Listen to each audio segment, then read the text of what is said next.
guy driving that sailboat, his name is Mr. Johnson, and he can handle that sailboat just like it was his own car, and he's going to come right behind us. Watch this. This is nice. Watch this. Beautiful sailboat. And Mr. Johnson's out here almost every single day. He's the best sailor on the whole Charles River. Hi, Mr. Johnson.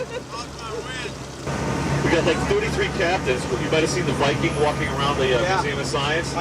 We got a pirate, we got a Viking, we got an explorer, all kinds of different guys. And what's nice about this duck boat tour is you can take the duck boat tour many, many different times. If you pick a different captain, each time you get a totally different tour. It's not a canned tour. My actual name, besides being Captain Foghorn, is Gary McNally. And I'm from Seacock, Massachusetts, down by the Rhode Island border.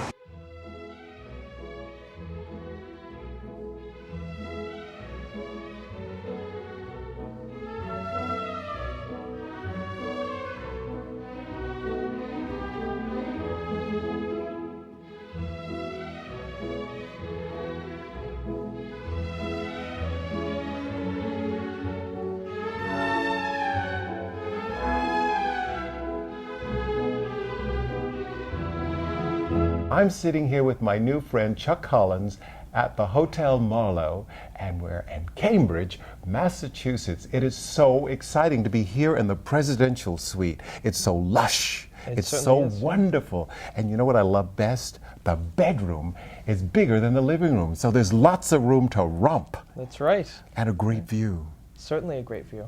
You know, this is a very exciting town. I haven't been to Boston since 1980 something or other. So it's been about 21 years, and I'll tell you, it's grown. It's enormous. And the participation with the races, you know, the people who are going to be racing within, what is it, Monday? Yeah, Monday, the Boston Marathon's in town. Unbelievable. I've seen people actually practicing on the street. It's just fantastic. And then I love on the water, and there's water everywhere. And the people are also, what are they doing on the water in the boats? The crew races. Crew races. On the Charles River, yeah. Unbelievable. You know, and then it's Patriots Week.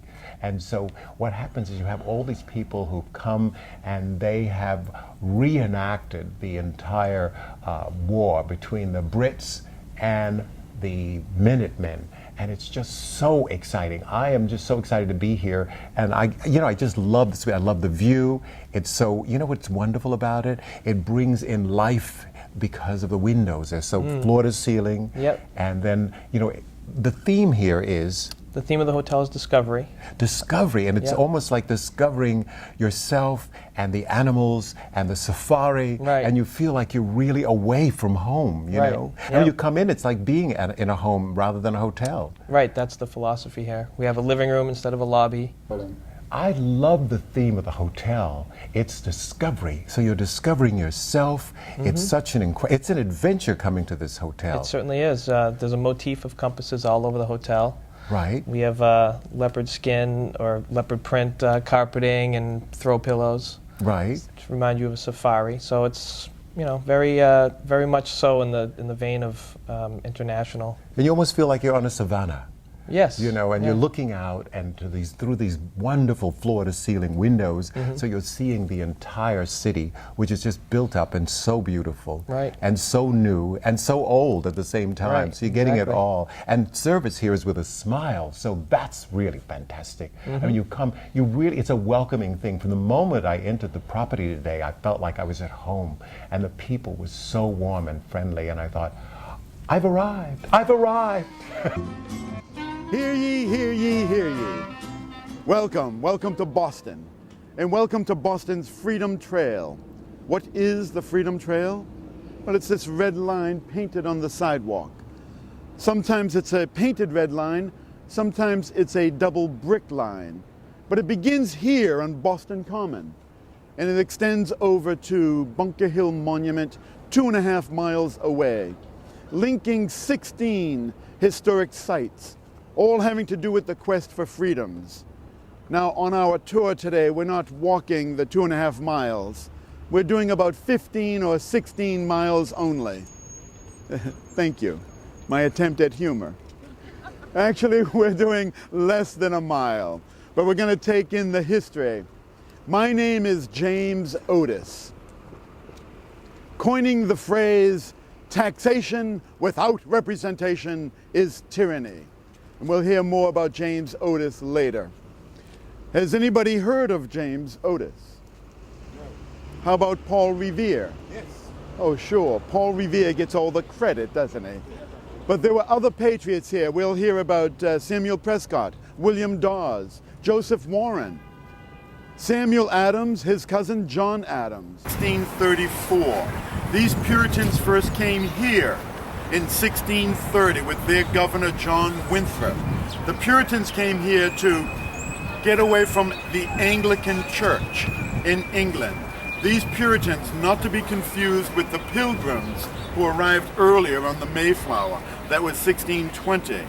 These Puritans coming in 1630, eventually becoming the Massachusetts Bay Colony.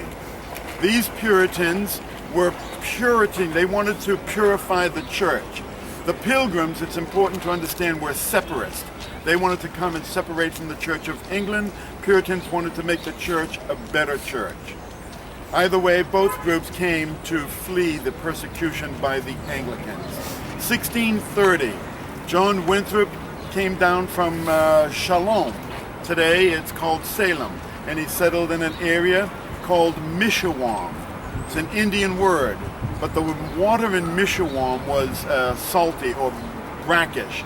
They came over to this peninsula. Think of Boston as almost being an island, but not before they changed the name from Mishawam to Charlestown in honor of King Charles I. Boston was called Shawmut, another Indian word meaning land of living water. They found that good drinking water, the spring water, and then they changed the name from Shawmut to Boston, after Boston, England, where they had come from. That was in 1630. 1634, they founded this common land. Originally about 50 acres, it's about 45 acres now. It won't get any smaller. It is common land. If you have an issue and a soapbox, you can speak on Boston Common. You'll have to get a permit, but you can speak on Boston Common. Back then, they would graze cattle and sheep on Boston Common. And we also had the public gallows here on Boston Common. And we did have hangings. Who might we hang?